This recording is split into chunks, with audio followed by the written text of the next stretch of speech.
رمضان شریف میں 3-4 چیزوں کا خاص خیال رکھنا ہے ہم نے، خاص۔ ایک تو رمضان شریف میں قرآن پاک سے خاص محبت فرمائیں، شہر رمضان الذی انزل فیہ القرآن، خاص محبت۔ الحمدللہ ہمارے ہاں قرآن کے عالم بھی موجود ہیں، حافظ بھی موجود ہیں، بلکہ مسجدیں کم ہوتی ہیں، حافظ زیادہ ہوتے ہیں۔ یہ دیکھ لئے مدارس کی خدمات ہیں اللہ کے فضل سے، قراء بھی ہیں، سب کچھ ہے۔ اب ضرورت ہے قرآن پاک سے محبت کرنے والوں کی۔ ہر نقیب، ہر خطیب یہ کہہ رہا ہے کہ سارا قرآن حضور کی تعریف ہے، کہتے ہیں نا جی، تو چاہیے نا کبھی کبھی رکا ہے محفل سے کہ جناب ہمارا دل کر رہا ہے ہمیں سورہ رحمان سنائی جائے۔ کبھی کبھی یہ رکے آتے ہیں نا فرمائشی رکے، یہ نعت پڑھے، یہ تو جب سب کہہ رہے ہیں یہ حضور کی نعت ہے سارا قرآن، تو کو رکا آنا چاہیے نا، آج سورہ حامیم سجدہ کی تلاوت سنائی جائے، آنے چاہیے نا یہ والے رکے بھی، صحیح کہہ رہا ہوں نا؟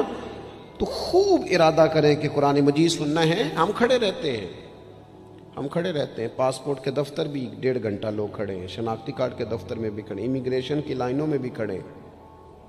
نیت کریں کہ میں نے جم کے قرآن مجید سننا ہے، اور جس مسجد میں پہلی تراویح شروع کریں کوشش کریں کہ ساری تراویح اسی میں پڑھی جائے، اور خاص ذوق کے ساتھ۔ خاص پنجاب میں ایک گاؤں تھا، تو اس میں نا ایک دفعہ ایک بالکل عام سادہ سا آدمی دکاندار تھا، تو اس کا انتقال ہو گیا، تو اس کی قبر سے خوشبو آنے لگی۔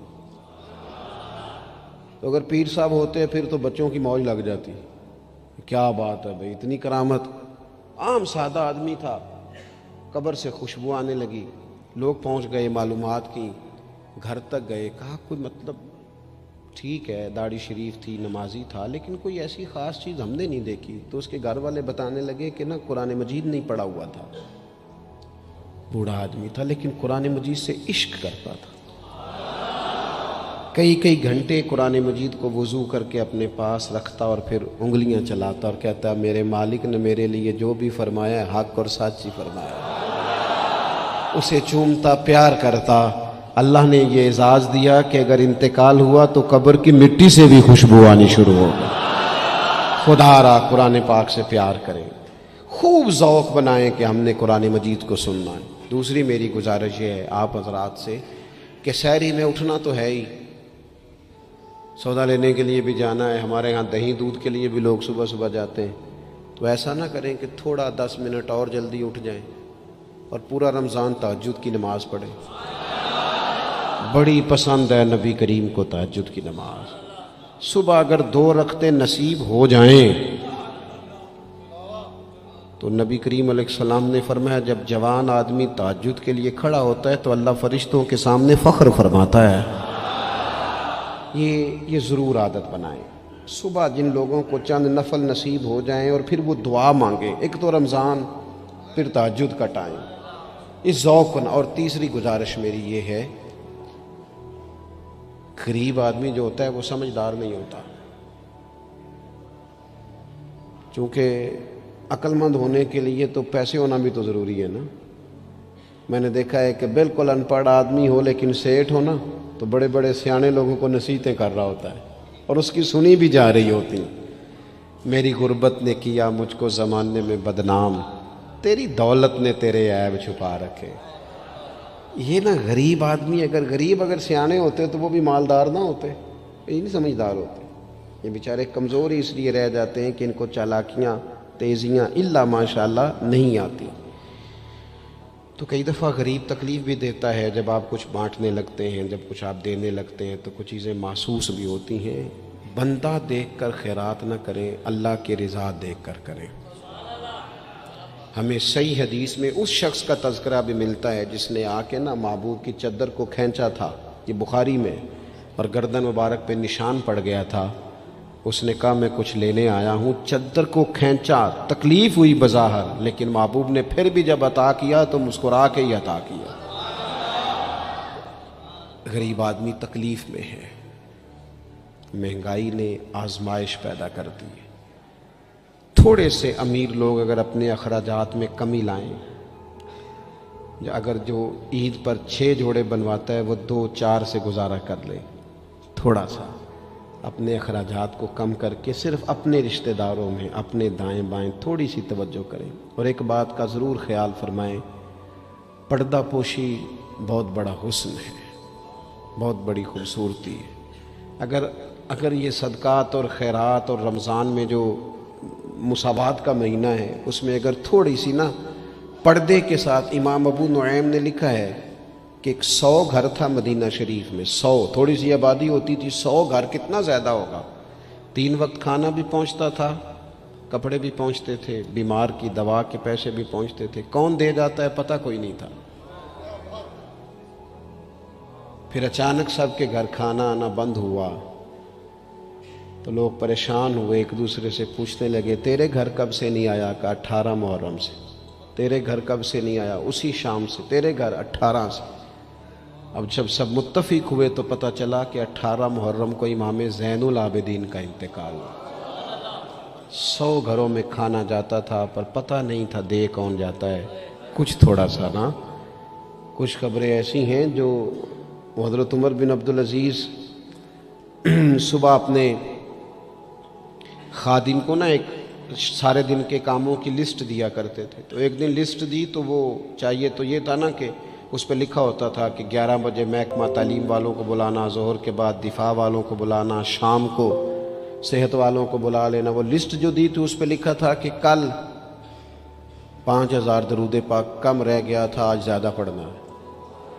وہ فلاں بیوہ کے گھر میں راشن پہنچانا ہے۔ وہ 2-3 لائنیں ابھی پڑھی تھیں کہ وہ حضرت نے چھین لی، فرمایا یہ تو میری ذاتی ہے۔ تو مشیر کہنے لگا حضور یہ کب کرتے ہیں، کبھی بتایا نہیں۔ تو آپ فرمانے لگے کچھ پیسے چھپا کے رکھے ہوتے ہیں لوگوں نے کہ مشکل پڑ گئی تو کام آئیں گے۔ میں نے بھی کچھ نیکیاں سب سے چھپائی ہیں، قیامت میں مشکل پڑ گئی تو اللہ کے کرم سے میرے کام آ جائیں گے۔ یہ کچھ میں نے سائیڈ پہ کر دی ہیں جو میں نے کسی کو بتائی، تو رمضان شریف میں ایسی نیکیوں کا موقع ملے گا۔ کچھ چھپا لیں، قیمتی چیزیں سب کو نہیں بتائی جاتی، چھپائی جاتی ہیں۔ جو جن کو قیمتی سمجھتے ہیں نا، کروڑوں روپیہ جس کے پاس ہو وہ تھوڑی بتاتا ہے میرے گھر میں 50 تولے زیور پڑا، تھوڑی کو بتائے گا۔ تو قیمتی چیزیں بتائی نہیں جاتی، چھپائی جاتی ہیں۔ اپنی نیکیوں کو قیمتی بنائیں، ان کو چھپائیں۔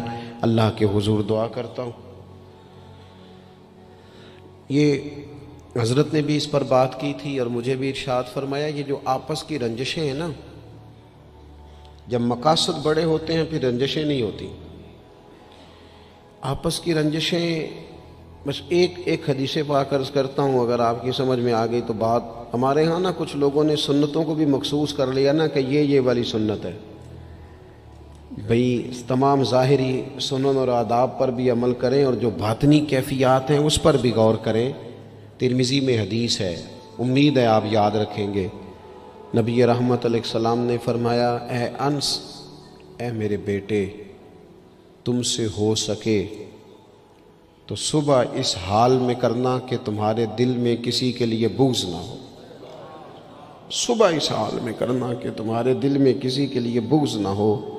اور محبوب فرمانے لگے، یہ میری سنت ہے، یہ میری سنت ہے، یہ میرا طریقہ ہے دل کو۔ اور ایک حدیث پاک میں حضور نے خود فرمایا تھا، کوئی کسی کے بارے میں مجھے بات نہ پہنچائے، میں اپنا دل تمہارے بارے میں صاف رکھنا چاہتا ہوں۔ اپنے دل سے نہ ان چیزوں کو نکال پھینک کے، اور اگر آج یہ چھوڑ جائیں گے نا مسجد کے باہر تو پھر تو رمضان میں ہلکے پھلکے ہو جائیں گے انشاءاللہ تعالی۔ آنے والا وقت بہتر گزرے گا۔ اللہ تعالیٰ توفیق عمل عطا فرمائے۔ وما علینا الا البلاغ۔ اللہم صلی علی سیدنا و مولانا محمد معدن الجود والکرم وآلہ وصحبہ وبارک وسلم۔ مالک کریم، ہماری اس محفل مبارکہ کو قبولیت کا درجہ عطا فرما۔ اتنے سارے احباب شریک ہوئے، علماء، مشائخ، کارکن، اللہ تعالیٰ سب کی حاضری کو اپنی بارگاہ میں قبول فرما۔ ہمارے گناہوں کو معاف فرما، ہماری غلطیوں سے درگزر فرما، علم نافع، عمل صالح کی توفیق عطا فرما۔ مالک کریم، سجدوں کا ذوق، عبادتوں کا شوق، تلاوتوں کی لذت عطا فرما۔ اے اللہ، خیر کرنے اور خیر پھیلانے کا ذریعہ بننے کی توفیق عطا فرما۔ ہم سب کو شر سے محفوظ فرما۔ اے اللہ، دلوں کے قبلے، سوچوں کے زاویے درست فرما۔ دروازہ رسول صلی اللہ تعالی علیہ وسلم کی غلامی اور گدائی عطا فرما۔ بیماروں کو شفا عطا فرما۔ مقروضوں کو قرض کے بوجھ سے رہائی نصیب فرما، جو تنگ دست ہیں ان کے رزق میں وسعت فرما، امت کے حق میں رحمت والے فیصلے فرما، عالم اسلام پر اپنا خاص فضل و احسان فرما، پاکستان میں نظام مصطفیٰ صلی اللہ تعالی علیہ وسلم کے سویرے کو طلوع فرما، قرب و جوار سے دور دراز سے جتنے احباب آئے قدم قدم برکتیں عطا فرما۔ جس خوبصورتی کے ساتھ یہ اہتمام کیا گیا، اہتمام کرنے والوں کی کاوش کو اپنی بارگاہ میں قبول فرما، ہمارا خاتمہ بالخیر بالایمان فرما۔ دنیا علامہ اسرار صاحب علیل ہیں، مالک کریم شفا عطا فرما، تمام بیماروں کو شفا عطا فرما، دنیا اور آخرت میں ہماری پردہ پوشی فرما۔ اللہم انا نسألک العفو والعافیۃ فی الدین والدنیا والآخرہ، رب اغفر وارحم۔